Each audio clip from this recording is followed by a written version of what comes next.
At the Time 100 Most Influential People red carpet, there was a buzz in the air that made you think, hey, maybe things are going to be different. After all, it's rare that an event will draw high-ranking diplomats, groundbreaking scientists, and Kim Ye all in one room, back when they were a thing. Get a bunch of famous people together and we're going to get something fun.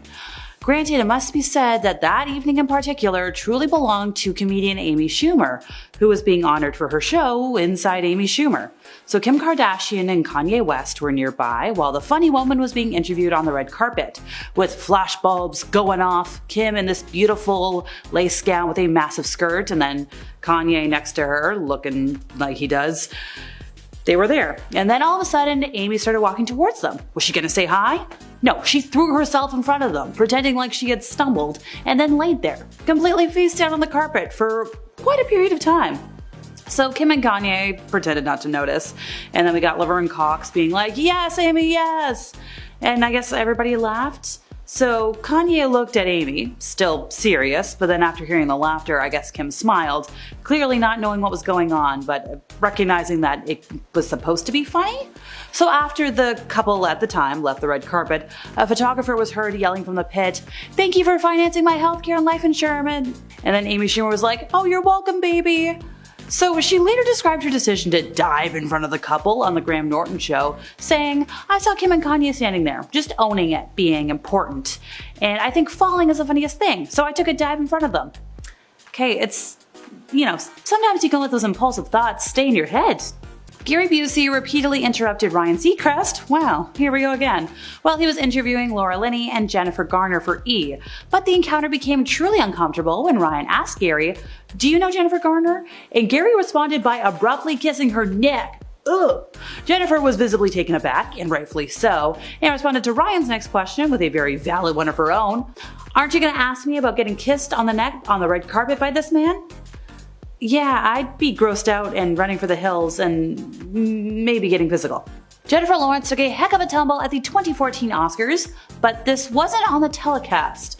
The American Hustle star, clad in a red, beautiful Dior gown, apparently stumbled over a cone as she was exiting her limo when she arrived at the Dolby Theater red carpet. She's like, "Yeah, they put a cone right outside of my car, and I fell in the cone, and I have a goose egg, and it really hurts." That's what she told reporters. She's like, it's okay. I've got them all over myself. Girl, same, I got weird bruises everywhere. Although she didn't technically faceplant, she definitely got pretty close to the red carpet and needed security to help her get back on her feet. She was actually quite shocked about how quickly news of the trip up traveled, but when you consider social media, how many thousands of cameras are on the red carpet, and viral everything, When talking to Ryan Seacrest, because he's everywhere today, she's like, "Yeah, this wasn't a plan. I wasn't planning on making a sequel to my fall." She's like, "I don't want it to start looking like it's my thing, so I've got to be careful." And then she later on told The Times that she was hoping she wouldn't have to deal with that ever again. Even Oscar host that year, Ellen DeGeneres, got in on the joke, starting her opening monologue by saying, "If you win tonight, I think we should bring you the Oscar." And then she shared a photo of her on Facebook, being like, "Oh look, it's a rare photo of Jennifer Lawrence standing up." Yeah, we all know about your mean jokes now, Ellen. If you want to see a red carpet reporter work hard for her money, look no further than Kat Sadler trying to rein in a very philosophical Jim Carrey.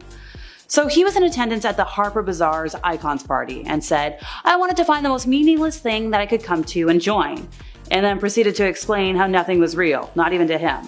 And after Kat pointed out that "Yeah, I've never seen you at this before," he's like, "Yeah, there's no meaning to any of this. Boy, that is just the absolute lowest aiming possibility we could come up with. Do you believe in icons?" Now when Kat tried to answer his statement, he interjected, "I don't believe in personalities. I don't believe that you exist.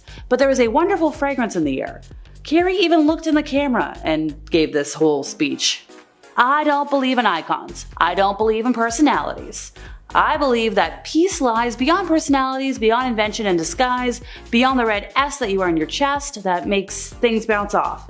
I believe it's deeper than that. I believe we're a field of energy dancing for itself, and I don't care." This wasn't exactly fresh poetry, by the way. The lines were borrowed from a commencement speech he gave in 2014 at a university. So sure, he kinda sounded like somebody on a bit of a bender, and it's not clear whether he sensed the irony in himself saying all of that while attending the party and wearing a flashy tailored suit. And when somebody did ask him about what he was wearing, he's like, "Oh, I didn't get dressed up. There is no me. There's just things happening." Okay, dude.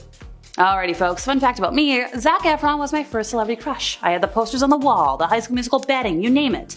And then I heard about the embarrassing mishap at the Lorax premiere. Zac Efron was responsible for voicing Ted Wiggins. This boy, he's trying to impress a girl, whole thing, we find the Lorax. So at the time, I think he was like 24, and he was on the orange carpet at Universal Studios in Hollywood, because this was a movie targeted towards a young fan base, and he was greeting a fan, he was fumbling in his pockets, and then he dropped a condom. And the whole thing was captured on video, and because he was a Disney star at the time, it went viral. Look, it's not unbelievable he was carrying one. Like, that's, not out of the norm for an adult. But that's what wallets are for. Like, why did nobody give him the memo? In an interview on the Today Show after the incident, he joked, "I never really had a pocket checking policy prior to going on the red carpet before, but now we have one, and that was that. Look, it happened, he left it off, and now he checks his pockets with his team before being photographed by paparazzi."